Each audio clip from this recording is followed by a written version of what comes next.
matriculating into another edition of Springboard, your virtual university. Springboard is a multimedia, educational and personal development intervention, the biggest and the most consistent of its kind, running since August 2008. We are live here on Joy 99.7 FM and streaming digitally on Facebook at Albert N.E. Okrah and Joy 99.7 FM. Our WhatsApp number for all questions and comments today is 0244340437. 0244340437. Springboard is brought to you by Legacy and Legacy and your superstation Joy 99.7 FM.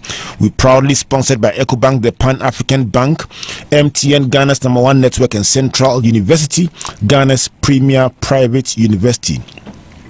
Our print media support comes from the graphic business, and in Tuesday's graphic business you will get a rundown of everything that we've discussed on the show tonight. On behalf of the virtual academic board chaired by Comfort with support from Matthew, Priscilla, Emmanuel and Jojo and Amos, thank you for joining us tonight. Let me start the show by saying a big happy birthday to a man I greatly respect, Prophet Christopher Yao Ano. Today is your birthday. Enjoy the day. Also to Na Claudia Donko from Ultimate FM in Kumasi. This is your day. Also enjoy it. And of course, Benjamin Dodu, you celebrated a birthday earlier in the week. You also enjoy the show tonight.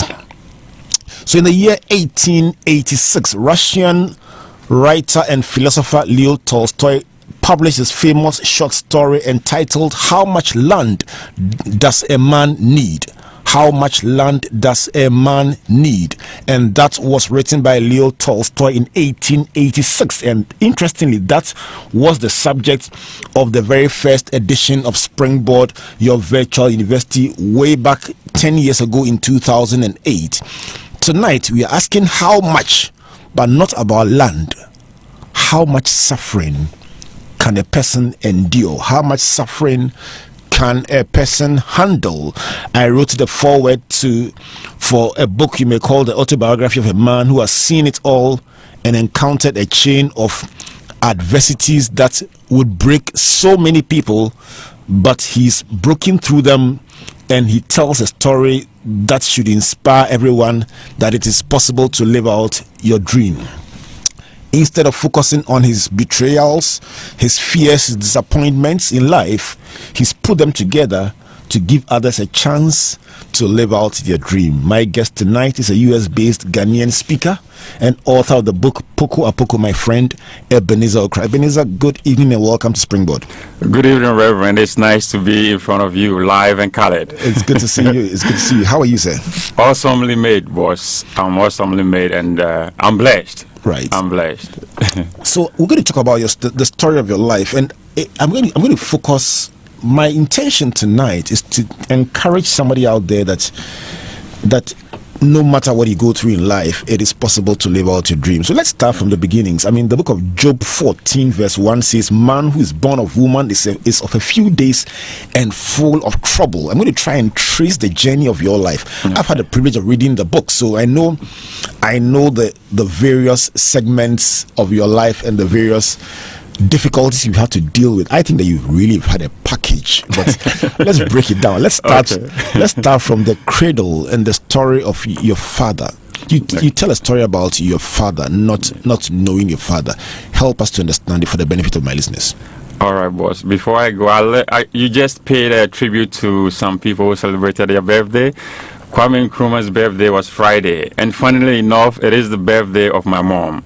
Right. She turned 70 on Friday, and so I would like to take this opportunity to wish my mom a very happy birthday. She was part of this story, but for her, I wouldn't be here. Right. I call her the assembly woman, Jata woman. Right. She is a woman of rock. Okay. That aside, from the cradle, Reverend, what do you want to know? So, you write about not knowing your father at the time you were born. Yes. Tell me what happened. So it is a story that I always narrate with a very heavy heart, because every man needs a father.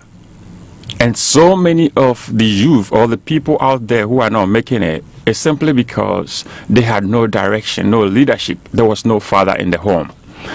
This story was narrated by my mom that when she was pregnant, my dad left. Where he went to, I had no idea. But the idea was like he went to see greener pastures. And that is the story I was told. I never saw him. I never heard anything until fast track when I was in high school. How old were you then? I was about, 18 years old? So the first time you saw your dad was when you were 18? Yes, but I refused to see him. Were you angry? I was angry is understatement. I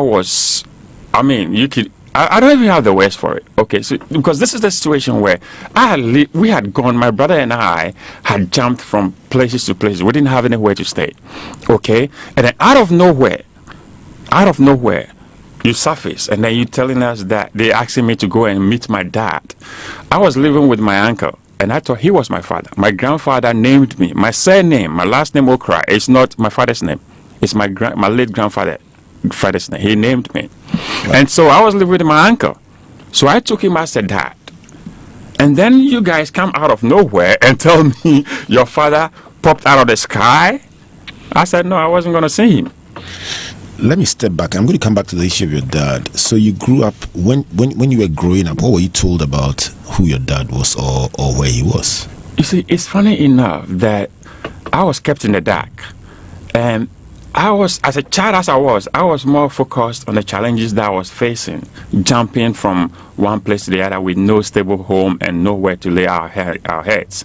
And I felt like those around me who were taking care of me were my people. So I took my grandfather as my father because he was practically there all the time until I got to live with my uncle, and then he took over.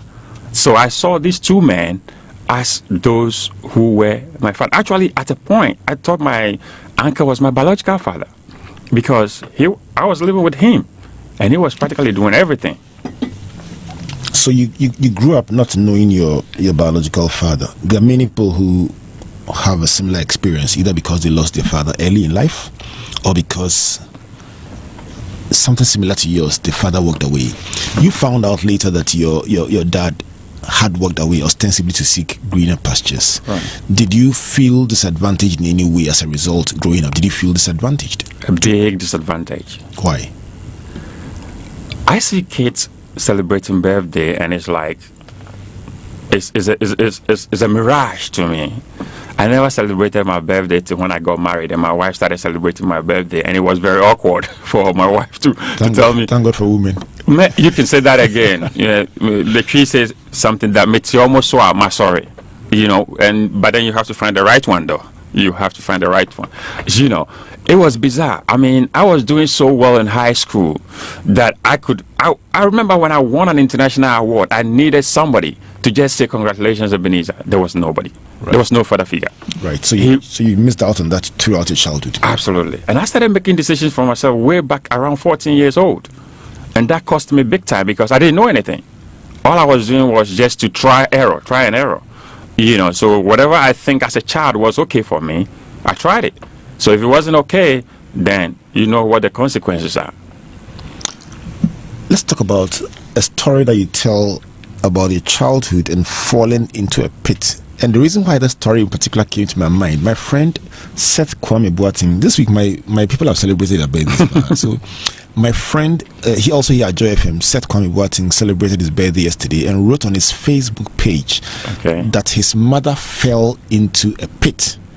Full of something I wouldn't want to mention on the show, but and he says the mother was so upset when she when she was pulled out of the pit, and somebody said to his mother that if you knew who you were carrying, you would understand why you would fall into a place like that. And he's turned out into an award-winning international journalist winning awards on international stage, celebrated all around the place. But you talk about in your book about falling into a pit and almost drowning when you were a child. Walk me through that one as well. Life is such that too many of us are not living our dreams. We are living our fears. I lived my fears for so long a time. And it happened in the village. Back in the day, I wasn't in the city yet. I was being raised by my grandmom in the village. And the routine was you go Which to... village was that? Asasewa. Right. Asasewa in the eastern That's region. the Krobo area. Yes, in the eastern. I'm the Krobo. I know the place very well. Right. So the routine was in the morning, you go and fetch water and come, go to the farm, get some food stuff, come before you come and then dress up and then go to school. Sometimes you go for firewood. So on this particular day, it had rained. How old are you? I was, about 8 years? It had rained and the ground was slippery and I was totally ignorant. And normally I would go with my brother, my older brother. But this day, he had taken the lead, gone for his water, had gone. So I went there, I had fetched the water, just about pulling it out of the well, I slipped. And I fell in the deep well. Okay. Now, up to today, if you ask me how I survived, I have no idea. Was it full of water? It was full of water, to the brim. It had rained. Imagine it had rained. So it was full to the brim. And so from one of the farmers who came to my rescue, it was like out of nowhere he heard a shout, and he said the shout came from me. I didn't remember, but then he said when he came, he was standing there, and all of a sudden something will spring up. That is me, spring out of the water and come up, and then go all the way down and come up again. So he mobilized forces, and then within a twinkle of an eye, they were able to get me out of the water. I had by then swallowed enough of the water, and they couldn't resuscitate me. It took them a lot of effort to get the water out of me and then rush me to the local clinic in the village. When you think about such brutal experiences, does it tell you something about the hand of God upon your life? Honestly speaking, and this is me pouring from a very genuine heart, that because of the chronology and the various many, negative challenges that I had, at a point in time, I felt like there was no God. I felt like, God, if there was even a God, no, he doesn't have me on his radar. Because right from day one, and then you go fall in a pit, you get out of a pit, and then you cut your tongue, you cut your tongue, and then you don't have any place. It was so many things. But then today, I'm now even realizing, and I'm yet to accept it, because you see, most people write books when they are successful and they are rich, they have houses and they have cars. I wish, like on my mother's 70th birthday, I would have given her a surprise decent house and a car. No, I don't have that. I don't even have a house in Ghana. I don't even have a car on my own. That is the beauty of my story, because I'm trying to relate to the layman or the average man on the street, that you don't have to be so successful to let the world know your story. So I'm identifying with the layman on the street, that, listen, no matter what the circumstances are, nobody said it was going to be easy. Nobody ever said it was going to be easy. But my challenge for so many years was to accept the fact whether really God really existed, and was he aware of all the challenges that I was going through. I suspect that while you share your story, somebody listening tonight is saying, this is exactly what I'm going through. This is exactly how I feel. Let me talk about that defining experience. That's looking through your book, I get the impression that was probably one of the incidences that marked you the most, and that was the loss of your brother. Yes. Walk us through that part of your life for the benefit of somebody listening who may have a similar experience. How close was that brother to you? That is a story that always breaks me. We were very close. Young as we were very close. Okay, and we were the type that were described as the unidentifiable twins. The reason being that you see us fighting right now, but woe betide you if you come between us. We'll turn a 360 and gang up on you. And that is the beauty of how we related. We loved each other so well. We were there for each other. Was he older than you? Yeah, he was older than me. He was the firstborn, and I was the secondborn. And he was so brilliant. And I have a page where I name it the what do you call it? The surgeon, the neurosurgeon that never was, because as early as in his 20s, he was like, I am the next guy to find a cure for cancer. And I was always laughing at him. I said, listen, we have doctors with so many PhDs and they have no idea what cancer is. And you, 20 years, you telling me you will find a cure for cancer? So there was always a debate between us that he was going to be so rich because he was going to be a scientist, a doctor. And doctors make more money. Me, I was a shashan boy. I didn't know anything. I mean, my head was like, all I thought about was soccer. So he felt, you'll be a teacher, and you know teachers don't get paid that much, so I will be the first millionaire. So there was a contest between us. I told him, no, I will be the first teacher in Ghana to be a millionaire, and I will make sure that I will fund his cancer research. And it was that healthy competition among us.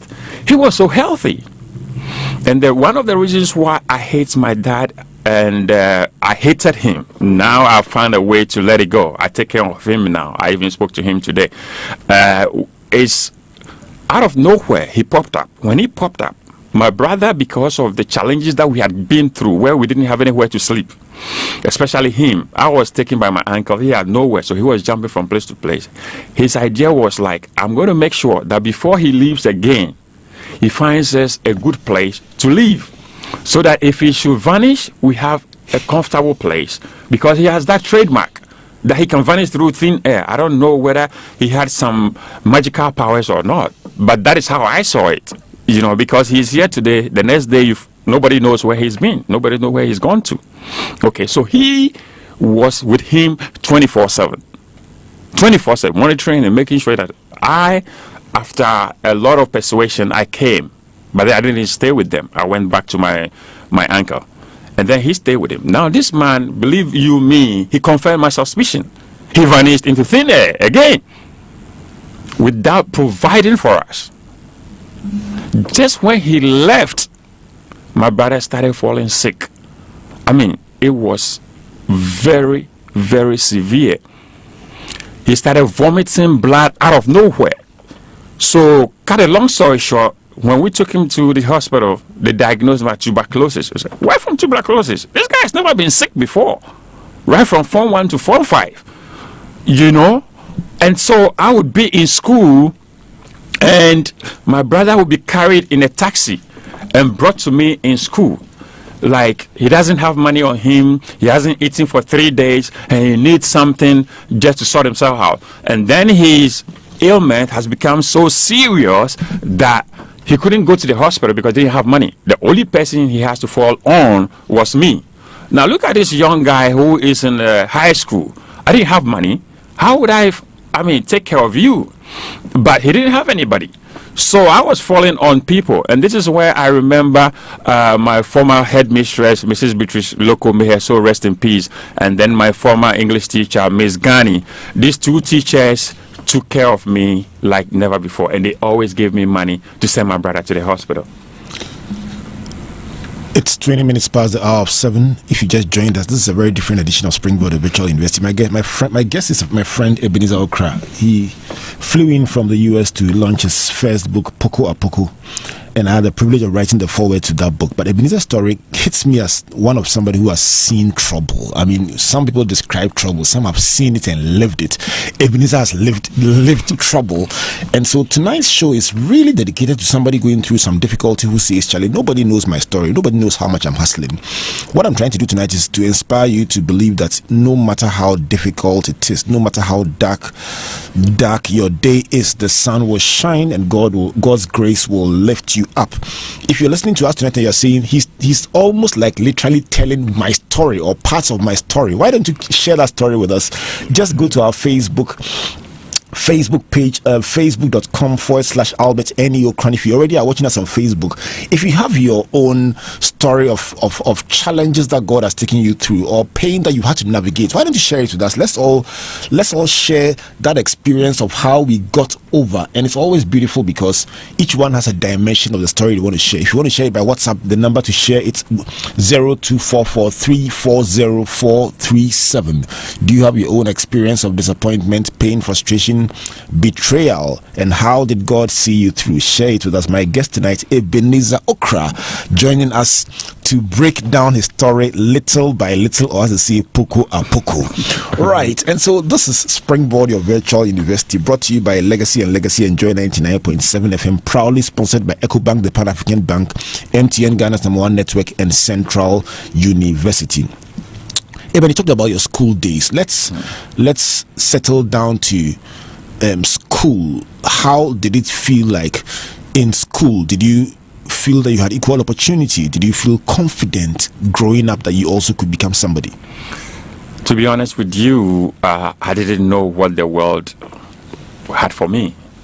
You know, I was just taking it one day at a time, trying to do the best I can, but I had no hope whatsoever. Because you go to school on empty stomach, you don't even know where the next meal is coming from. If you know, when people came to the boarding house with so many provisions, when my mom managed to give me one olonka of gari and 2 tins of milk, man, I'm the best guy in town. You know, so this was secondary school level? Secondary school, yeah, it was secondary school, and it was which school? Accra Academy. Right. Bleo. Yeah. Bleo. Little by little. Little by little. Right. Poco a poco. Thank you.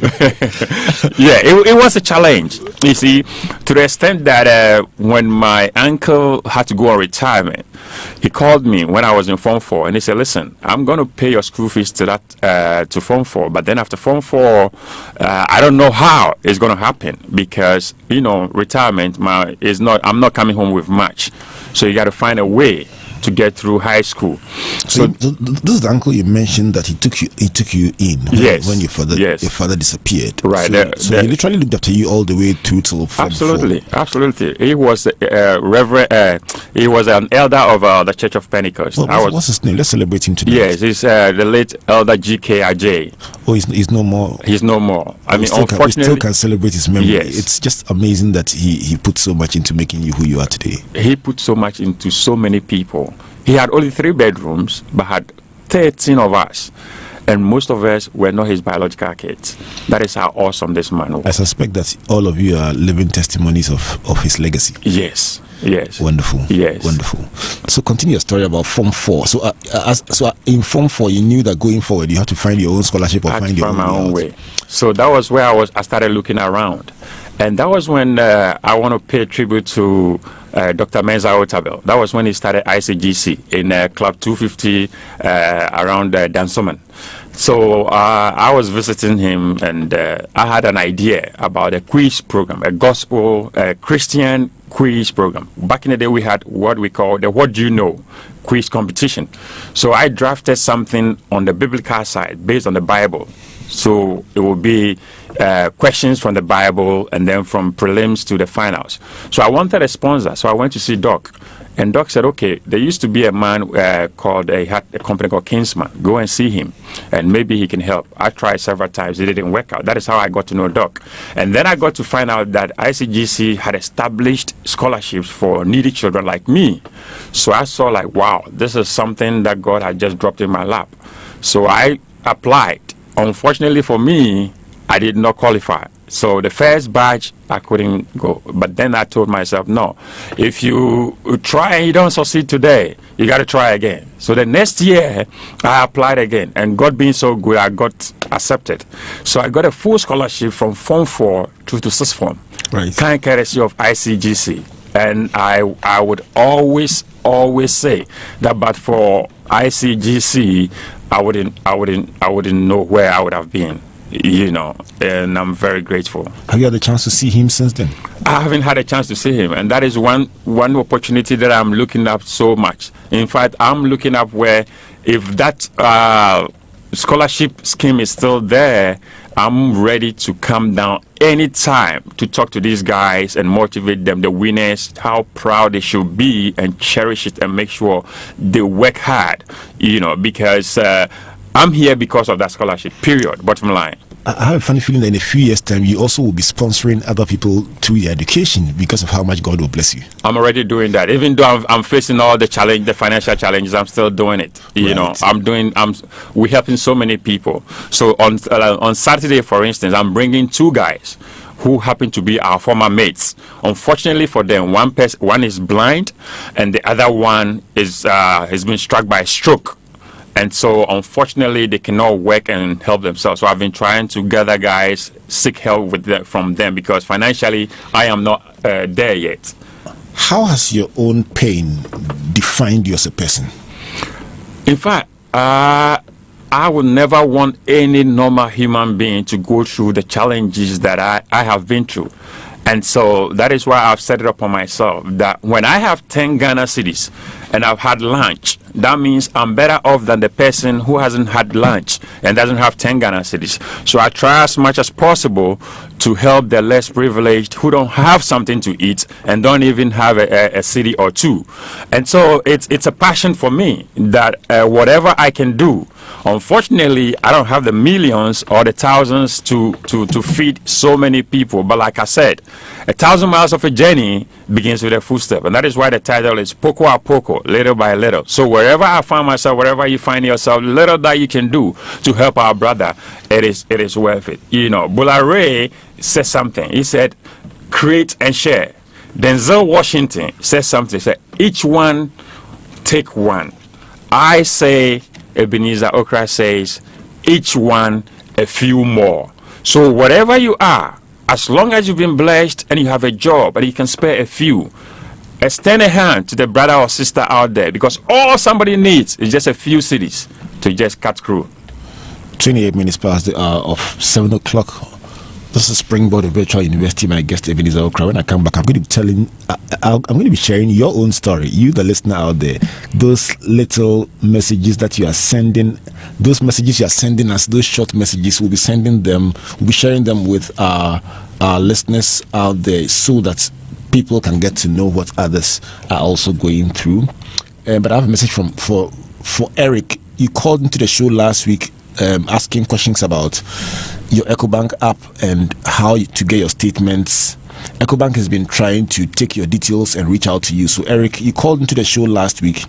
EcoBank would like to follow up in order to resolve the challenges that you shared about receiving statements last week. So if you are listening, call into the number 0544 315165 and then talk to us. We will send your details to EcoBank just so they can help resolve the issues that you shared last week. EcoBank is very passionate about ensuring that the issues that you share are dealt with. So please, Eric, call 0544 315165 and we will pass on your details to EcoBank to resolve the challenges that you have. Let me pay some respects to EcoBank at this point and tell you about the Thanks a Million promo.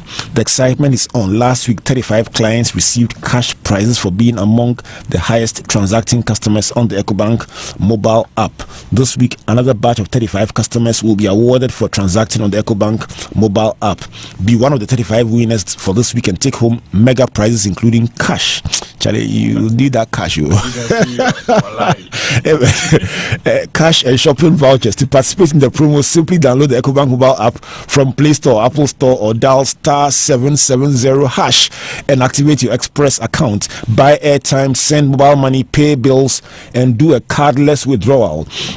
Send money to another bank and send money across Africa on the EcoBank mobile app. Don't be left out, be a winner and join in the celebration, because EcoBank definitely is a pan-African bank. Next week, EcoBank joins us again for another interesting discussion like we had last week about how technology is totally transforming the way we live and the way we do our financial interactions. All right, so MTN would like you to remember when you called the Slay Queens and you were so sure you spoke for only 2 minutes, or when you shared all those pictures and videos of the Big Boys Club WhatsApp platform and you were certain you used only 100 megabytes of data, only to be told something else by your network.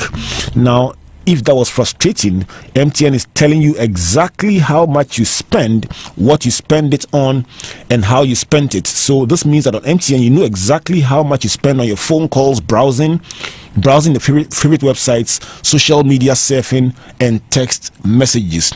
The number to dial is simple, *545#, and it makes it so much easier to stay on top of your daily, weekly, or monthly usage only on MTN, Ghana's #1 network. Just dial *545# and access your statement on MTN everywhere you go.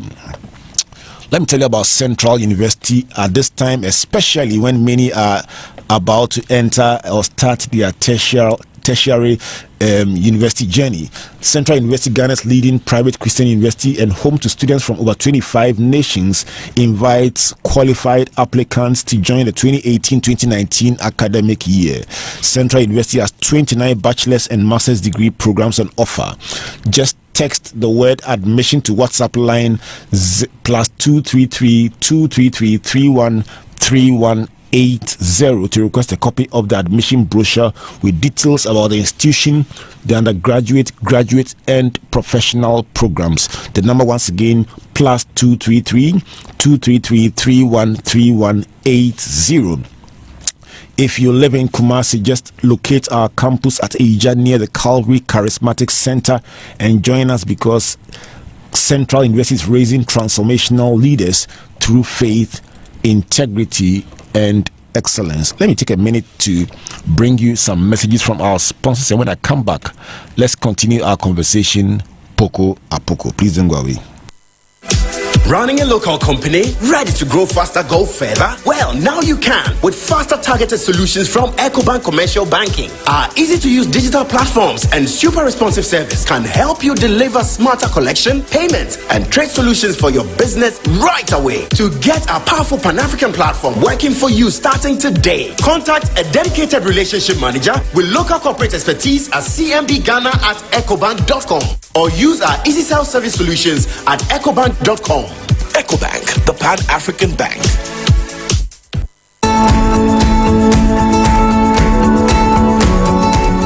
Central University has new programs for the 2018-2019 academic year.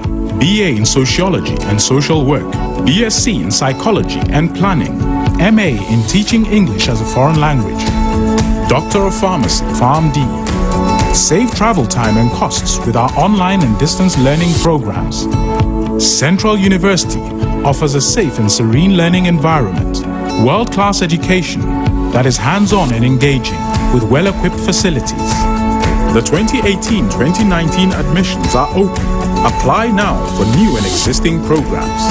Call 0307-020-540. Visit www.central.edu.gh. 1, 2, 3, 4. Oh, don't worry, Grandpa. There are still 5 ripe and 15 unripe mangoes on the tree. That's my boy. Grandpa, it's still 1.2 kilograms of rice in the container. My boy. And how much credit did I spend last week? Well, you spent 5 CDs on calls, 2 megabytes on data, and you sent 5 SMSs. We are the first network that tells you exactly what you have spent and when you spent it. Dial *545# to access your statement on MTN everywhere you go.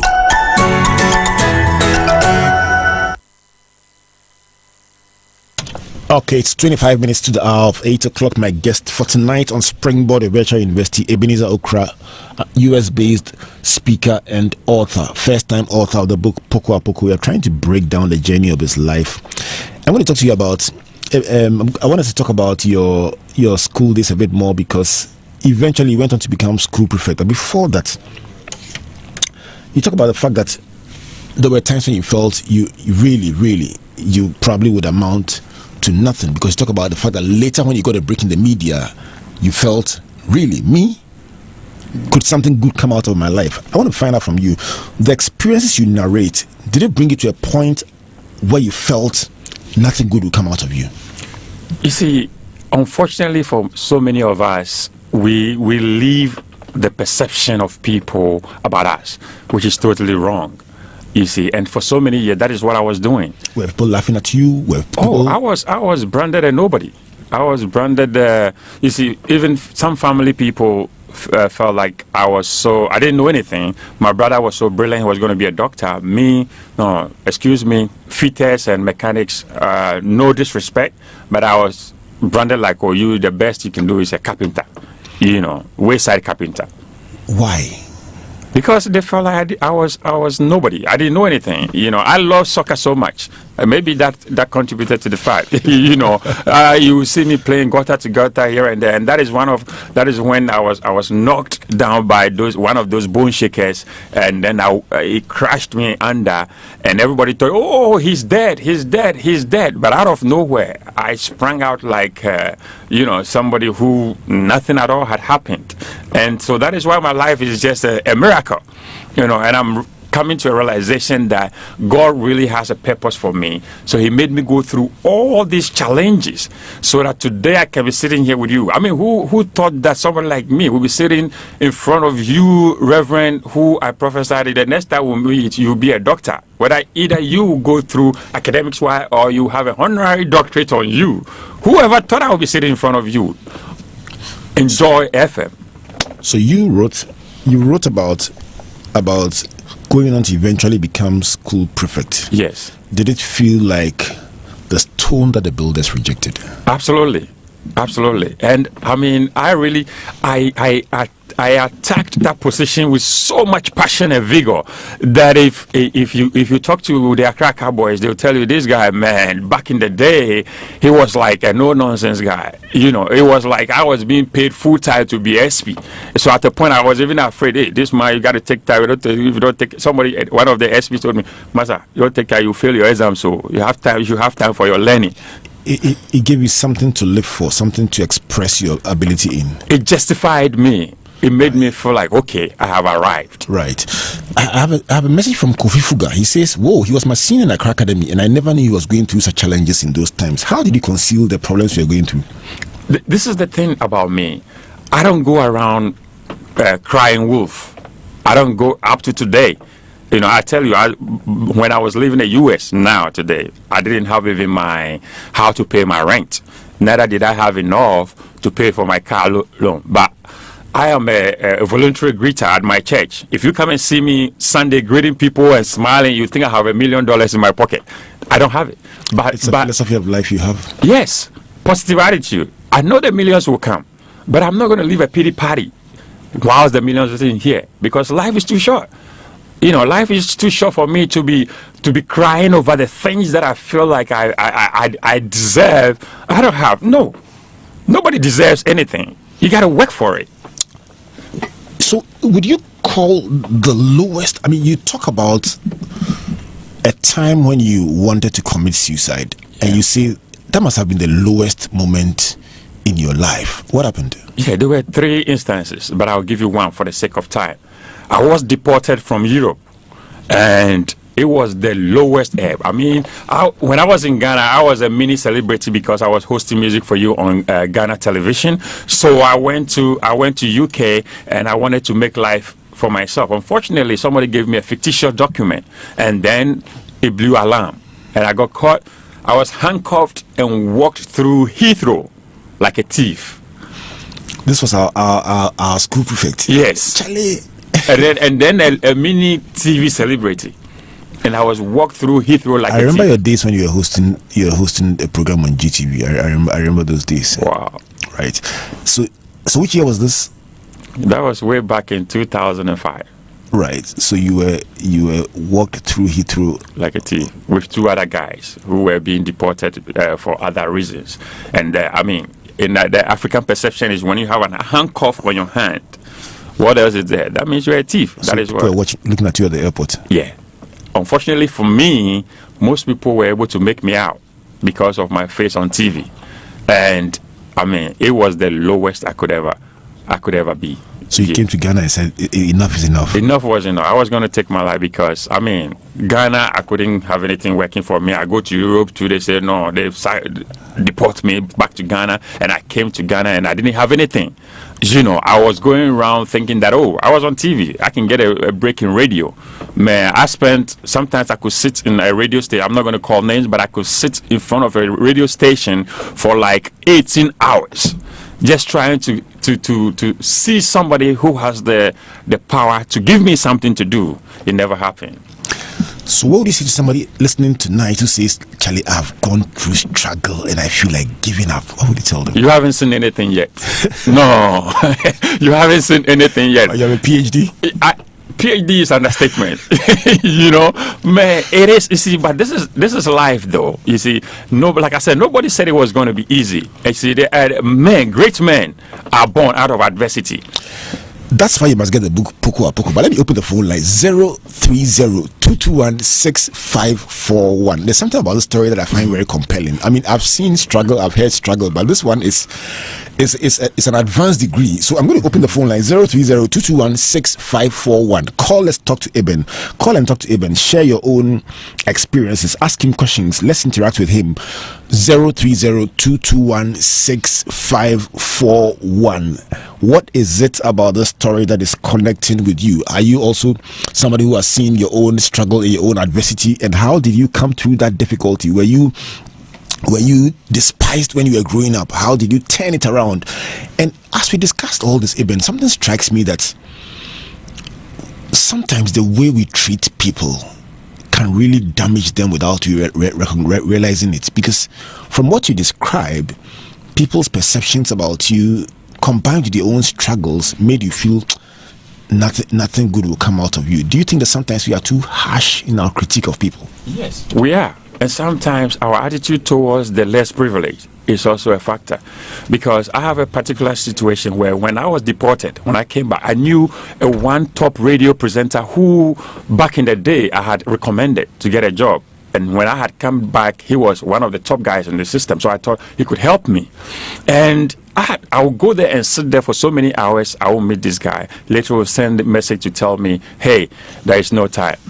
And then the very day that I found him, this guy just said, hey, take 5 CDs and go and buy something for your kids. And that's it. I mean, it just broke me, Good evening, Noble from Kanishi. Good evening. Good evening. How are you all, studio? Noble, you are very well. Your thoughts or your question for Eben? Well, it's not a question. I'm really inspired by his story. And I don't know, they said the highest gun salute people could get is 21. I'm giving him 21 gun salutes. I mean, this is so inspiring. And you sit down and you think you are going through a lot. Jeez. God bless you, boss. God bless you. Thank you very much, Noble. The exact reason why we brought Eben into the studio is to just encourage somebody that you may be going through difficulties. You may have lost your job because of something that is really not your fault, but the sun will shine again and you can lift up your head because God is a lifter up of our heads. 030-221-6541. Call into the studio. Let's talk. Are you inspired by the story? Do you have your own story of pain, disappointment, and frustration? I can tell you there's a quote from a man called A.J. Duckholm. He's a Canadian author and poet. He says, when life brings you mountains, don't waste your time asking why. You must spend your time climbing over those mountains. And that's what Eben has done. He's just climbing the mountains that life has brought him instead of standing there and complaining. So that is the essence of this show, not to tabernacle around our difficulties, but to celebrate how God brought us through them. Eben, Fred from Kaneshi, good evening. Good evening, Fred. Yeah, hello. Good evening, Rev. Good evening. How are you, Fred? I'm good, and you? Well, very, very well. Listening to Eben and then believing that everyone out there with a pain, a struggle, a frustration of any form can live out their dreams. Your thoughts tonight? Yeah, it's very, very indeed touching with what that he's been saying. Many of us have been going through several stuff like that, but it's all about you being more serious, getting yourself together, and become more assiduous in making sure that things will never go that way forever, and you come out of it. And we thank God for his life, and I believe he's supposed to churn out more and tell more people that it is not the end of the life that they have been going through. Whatever be anything that you've been going through, there's a light at the end of the situation. Thank you very much, and God bless you all. Thank you very much, Fred, and keep listening to Joy 99.7 FM. There's so much more that we can do together on this show. So the number to call 030-221-6541. Good evening. Hello, good evening. Good evening. Your name, where are you calling from, please? I'm Zainab from Galadi. Please turn down the volume on your radio set so we can hear you very clearly. You can actually turn it off completely because we can hear you through the radio, through the phone. Hello.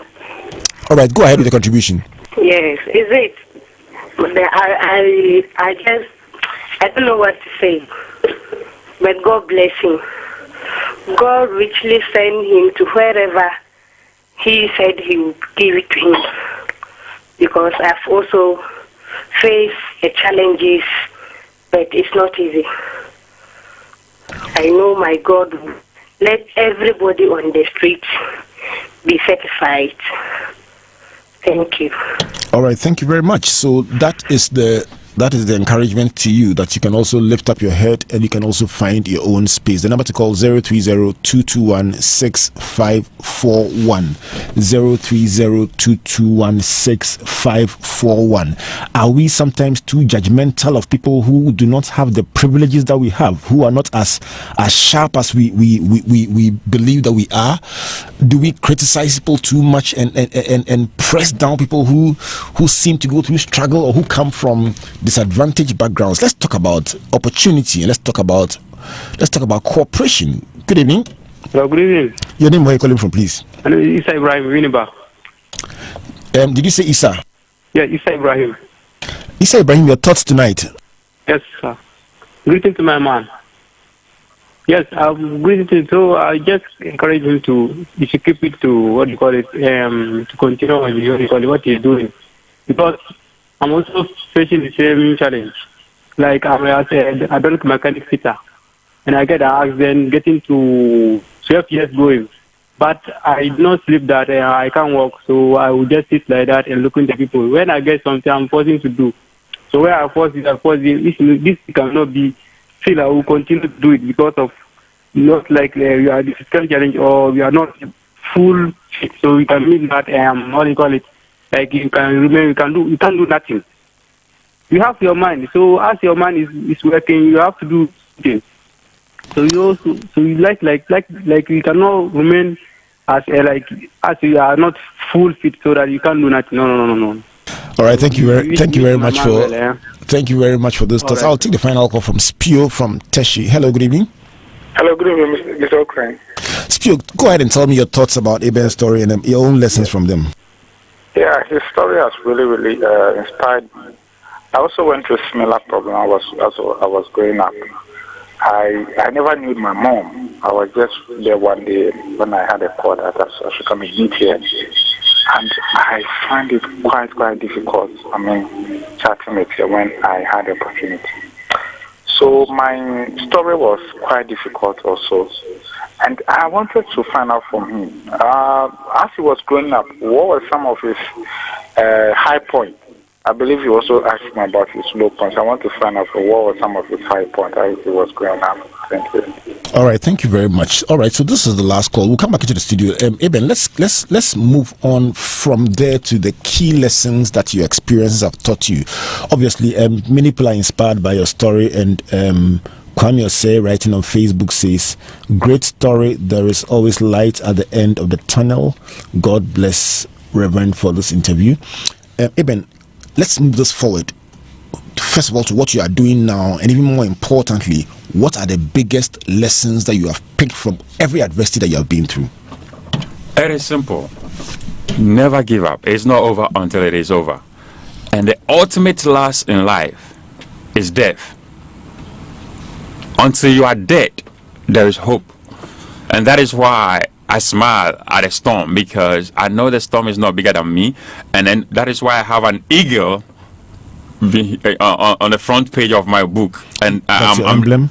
The emblem, right. And I'm laying, the eagle is carrying me, because the eagle is a strong bird. When the storm is coming, the eagle doesn't, kowtow to the storm.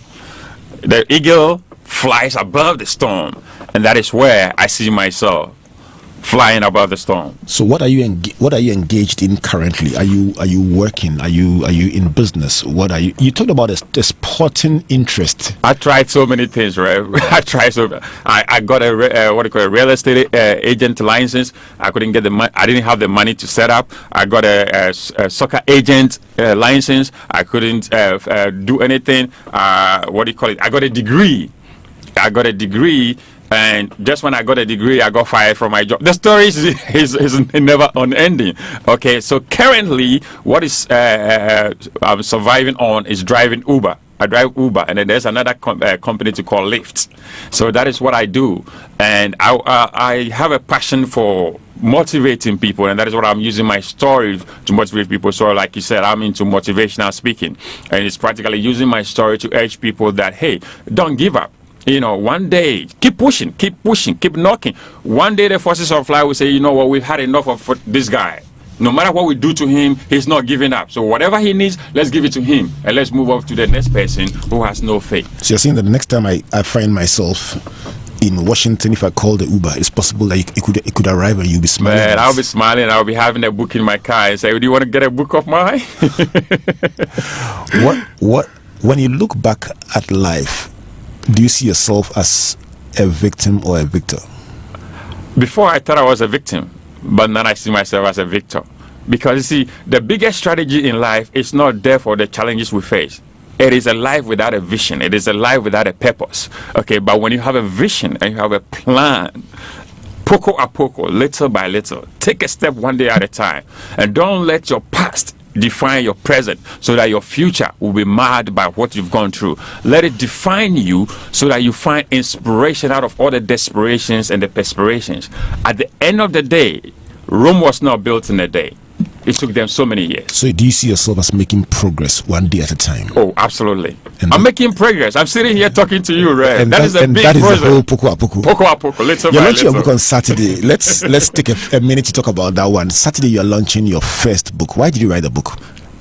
It's simple. Trying to let generations, not only this generation, but generations to come, to read. Well, back in the day, we read the book Bediako, The Adventures of Bediako.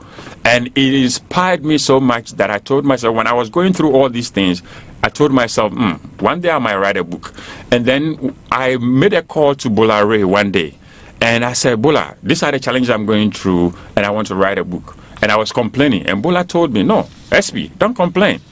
You went through those things because God wanted you to have a story to tell. Otherwise, today, you will never have a story. Right. So it's practically a reason what and why I'm here, having a story. So you want to share the story with the world? The world. And generations to come. Generations to come. Where's the launch taking place?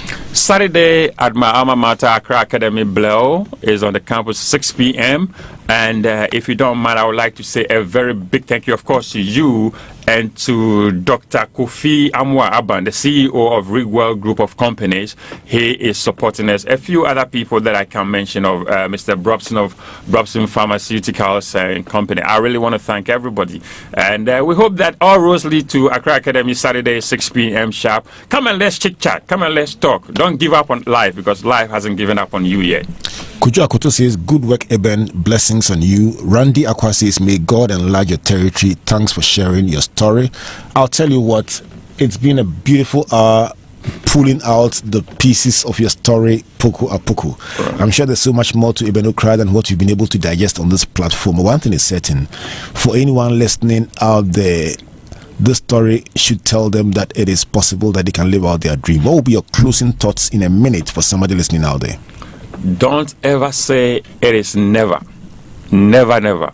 I'm not a Hasselfolk fan, but I love their motto. Phobia. Never say die until the bones are rotten. And Asante Kotoko, Ukuma Apima, Apimbeba. So whatever the challenges are, whatever the mountains that you climb, don't ever give up. Because the moment you give up, then you never be a winner. But as long as you try and persevere, success will one day come. The next time I meet you in the studio, Rev, I will be offering scholarship worth $1 million to Ghanaian students in Ghana. That I can promise you, because I'm getting there. Now I'm not there, but I'll get there one day, inshallah. It's a dream that you have in your heart, obviously. Yeah. All right, so this is the hour that we spent with Ebenezer Okrah, helping to break down a story and sharing it with everyone out there who has a dream that they want to live.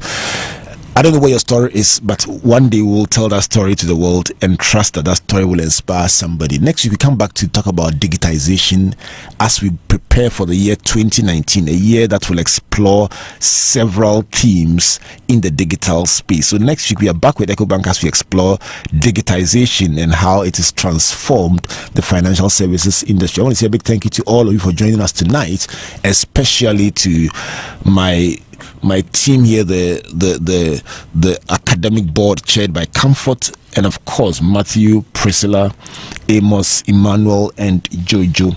Let's do this again next week. Coming up next is Walk with Jesus, and the topic is nuggets for a stable marriage, and my friend Reverend Ransford Abose will be hosting Reverend Oscar Siripi. So we come your way again next week. My name is Albert Okrah. God bless you, God bless you, and God bless you. Good evening to you. Tosan Wood, you celebrated your birthday with Kwame Nkrumah on Friday. It was good seeing you and hanging out with you. Tosan, you just are an incredible person, and I celebrate you tonight. God bless you. And of course, to Eben's mom. Eben's mom turned 70, celebrating with Kwame Nkrumah. That means she's great. You know what? As you celebrated your mom, it made me remember my mom. My mom is just such an incredible person, and she gave everything to make me what I am today. Mention your mom's name so we can close the show by celebrating her. Comfort Okrah, Deaconess Comfort Okrah of Tema Church of Pentecost. That was close. That was close. Comfort Okrah sounded like Comfort Okrah. People think we are related though. Okrah. All right. So thank you all, and good night, and God bless you.